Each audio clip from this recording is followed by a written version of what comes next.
While the existence of an underwater ridge stretching from Nueva Beach to Saudi Arabia may make it easier to understand how the Israelites could have crossed the Aqaba Gulf, it does not explain the actual parting of these waters in the manner described by the writers of the Exodus account.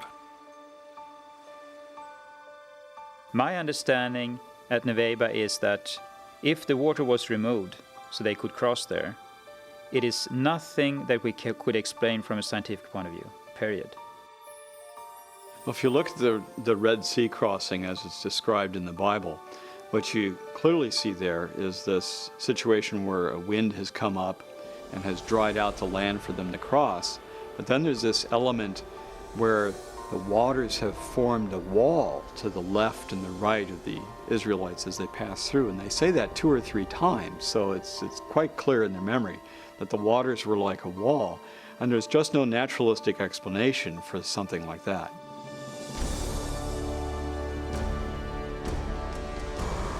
For those who accept the idea that God could have divided the Red Sea by performing a miracle, the lack of naturalistic explanation poses no difficulty. Scholars, however, have generally assumed that miracles are impossible because they violate the laws of nature. As a result, any document based on a miraculous event must be historically unreliable. This reasoning, though widespread, is not without opposition. Some scholars, including the late Oxford philosopher and writer C.S. Lewis, have noted that accounts of biblical miracles display features of genuine historical literature. Lewis, in particular, argued that miracles, properly understood, never violate natural law. It is inaccurate to define a miracle as something that breaks the laws of nature. It doesn't. Laws of nature tell what will happen, provided there's no interference. A miracle is an interference with nature by a supernatural power. Miraculous elements in a biblical narrative do not, therefore, preclude its historicity. C.S. Lewis believed that miracles are acts of God, and therefore entirely possible if there is a God to take action. If you assume that God doesn't exist, then miracles are impossible, of course. But if God does exist, then there's the possibility that miracles could have occurred. So when we're looking at the events in the Bible like this, we have to be objective when we come to the evidence. We have to look at the data and say, is it really clear enough that a miracle might have really occurred here? If we objectively look at the evidence then, and it really seems to lead in the direction of something miraculous, then we need to be open to that. After more than a century of research, where does the body of available evidence for the Exodus now lead?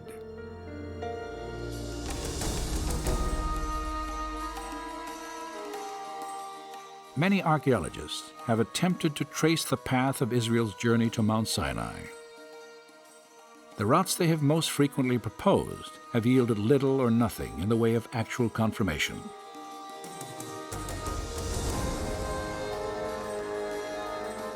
Yet today, another theory for the Israelites' path, far different from traditional ideas, may provide a trail of direct evidence for both a miracle and the historical validity of the Exodus account.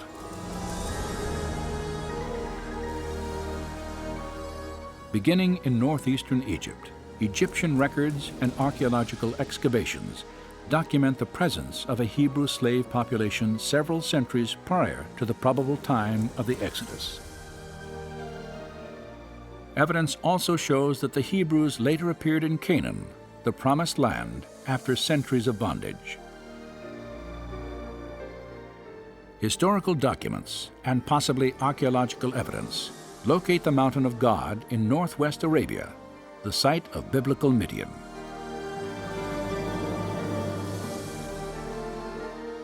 And a trade route leading to Midian, intersected by a system of riverbeds terminating at the Aqaba coast, matches biblical and historical descriptions of the Israelites' path to the Red Sea.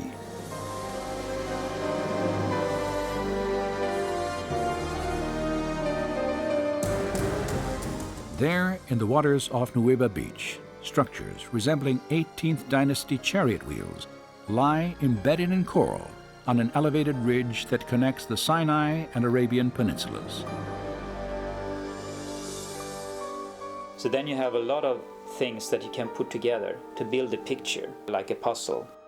And we find artifacts, and we find geography, locations and surroundings, so to speak, around this that fits the text very well.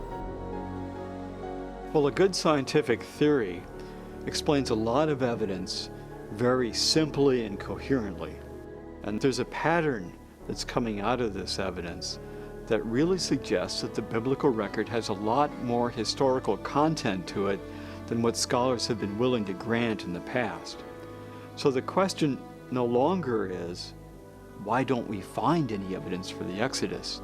But instead, what do we do with this evidence that we now have that clearly seems to support the biblical record?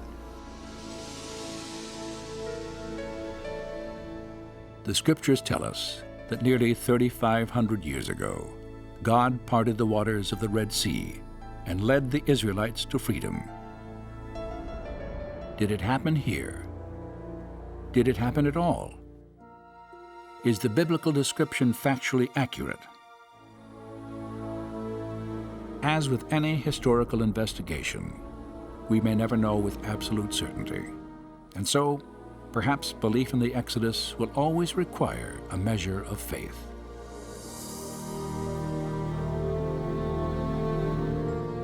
But facts and faith need not conflict, as recent discoveries suggest.